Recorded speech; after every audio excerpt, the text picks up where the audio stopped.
Praise lord. యేసుక్రీస్తు పరిశుద్ధ నామమును బట్టి మీకు అందరికి కూడా శుభవందనాలు తెలియజేస్తున్నాను. మరి ఉదయకాల సమయంలో దేవునికి మహిమ కలుగును గాక. పరిశుద్ధ గ్రంథం నుండి వాక్య భాగాన్ని మనము జ్ఞాపకం చేసుకుందాము. హోషేయ గ్రంథము 14వ అధ్యాయము 5వ వాక్యాన్ని మనము చదువుకుందాం. హోషేయ గ్రంథము 14వ అధ్యాయము 5వ వాక్యాన్ని మనం చదువుకుందాము. చుట్టూనకు మంచు ఉన్నట్లు నేను అతనికి ఉందును. ప్రేమంటి వాళ్ళారా, ఈ యొక్క సమయంలో మనం గమనించినట్లయితే దేవుని వాక్యంలో నుండి, పరిశుద్ధ గ్రంథంలో నుండి హోషేయ గ్రంథము 14వ అధ్యాయం 5వ వాక్యంలో మనం చూస్తున్నది, చుట్టూనకు మంచు ఉన్నట్టు నేను అతనికి ఉందును. ప్రేమంటి వాళ్ళారా, మనం ఆలోచించినట్లయితే చెట్లు ఉన్నాయి. మనము పెరట్లో పెట్టుకునే చెట్లు ఉన్నాయి, తోటల్లో పెట్టుకునే చెట్లు ఉన్నాయి, ఇక అడవుల్లో, ఎడారుల్లో ఎన్నో రకాలంటి చెట్లు ఉన్నాయి. చెట్లు అంటే ఒకటి కాదు, రెండు కాదు, ఎన్నో భూమి మీద ఉన్న చెట్లు అన్నీ ఉన్నాయి. మరి ఆ చెట్లన్నిటికి కూడా మనము నీరు పోయలేం. నీరు పోసినా కూడా అది కొద్దిగానే ఉంటుంది, కొద్దిగానే తడుపుతాం. ఆ చెట్టు వెదుగుతుంది, అది ఫలిస్తుంది, ఫలాలు ఇస్తుంది.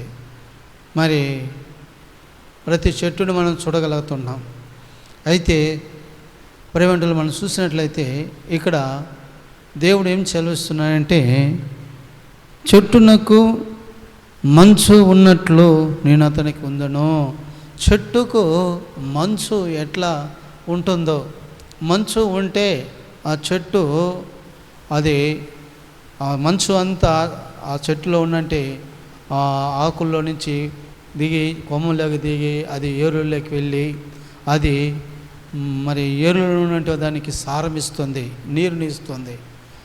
అది ఏం చేస్తుందంటే అది నీరు తీసుకుంటుంది, ఆ మంచు అనే నీరు తీసుకుంటుంది, అది పెరుగుతుంది, పెద్దదవుతుంది, అది చెట్లు అవుతాయి, పెద్ద పెద్ద వృక్షములు అవుతాయి, పెద్ద పెద్ద మానులు అవుతాయి.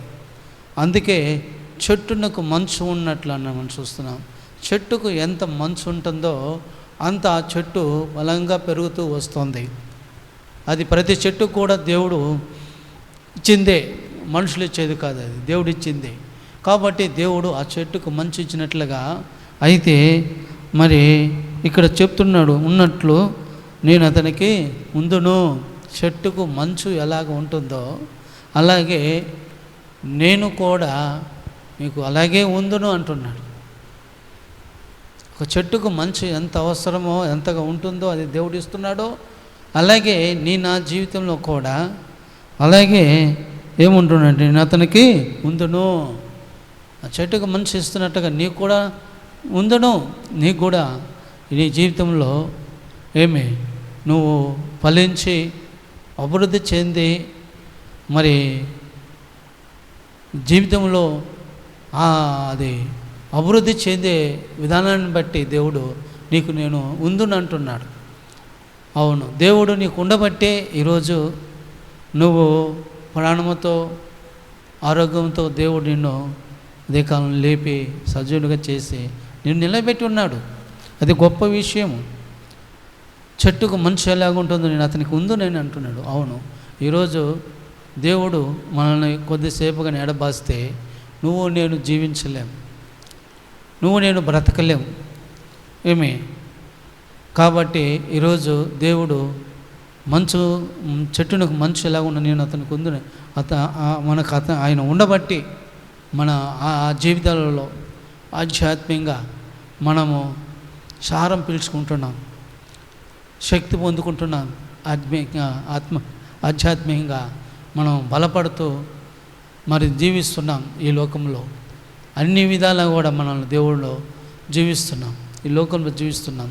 కాబట్టి నేను చెట్టుకు మనసు ఉన్నట్లుగా నేను అతనికి ఉందును. దేవుడు మనతో కూడా ఉండే దేవుడు ఉన్నాడు. ఎప్పుడు ఉన్నాడంటే ఎప్పుడూ ఉంటాడు దేవుడు. ఆయన మారిన దేవుడు, మార్పున దేవుడు. ఆయన నిన్న నేడు ఏకరీతిగా ఉండే దేవుడు, ఎప్పుడు ఉండే దేవుడు.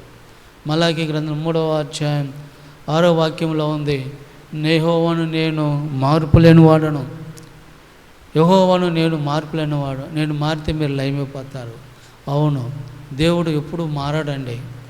దేవుడు ఎప్పుడూ ఒకే రీతిగా ఉంటాడు. ఆయన ప్రేమ కూడా ఎప్పుడు ఒకే రీతిగా ఉంటుంది. కాబట్టి చెట్టుకు మంచు ఉన్నట్లుగా నేను అతనికి ఉందును. మరి దేవుడు నీతో ఉన్నాడు ఉందును అంటే ఎంత గొప్ప విషయం చూడండి. ఒకరోజా, 2 రోజుల, మరి 10 సంవత్సరాల, 20 సంవత్సరాల, నువ్వు జీవించేంత కాలము దేవుడు నీకు ఉందును అంటున్నాడు. ఎంత గొప్ప విషయం ఒకసారి ఆలోచించు.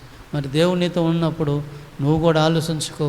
దేవునితో ఉండి దేవుళ్ళ జీవించి దేవుడు చెప్పినట్టు ప్రకారంగా జీవించినప్పుడు దేవుడు చెట్టుకు మంచు ఎలాగా దానికి అవసరమో కురిపిస్తున్నాడో, అలాగే నీ జీవితంలో కూడా నీకు కావాల్సిన అన్నిటిని కూడా ఆయన ఉంటే ఇక తక్కువే